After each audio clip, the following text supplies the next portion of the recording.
Encara resulta complicat parlar de normalitat als pobles de la zona zero. La Dana va deixar quasi un centenar de famílies de Picanya sense escoleta infantil. Esta setmana, el seu equip d'educadores ha obert una escola provisional a la biblioteca municipal.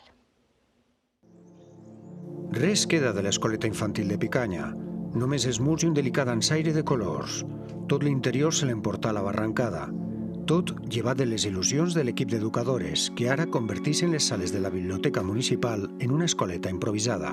Teníem que restaurar tot aquest espai, que és un dels edificis de Picanya que han sigut més afectats de la població, i donar servei a l'escoleta. Hola. El dilluns van obrir i el dilluns mateix a començarem i de fet este cap de setmana vinguérem a viure a Picanya, tornarem gracias a que obriren la escoleta así en la biblioteca. Para mí ha supuesto muchísimo, ya que llevo 2 meses y medio con el nene encerrada en casa sin poder hacer nada. He tenido que dejar toda mi vida de lado. Estaba estudiando una oposición, me la he tenido que dejar.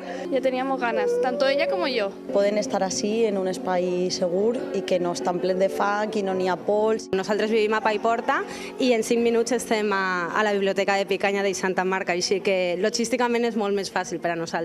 Una iniciativa que dona cobertura a 60 de les 94 famílies matriculades.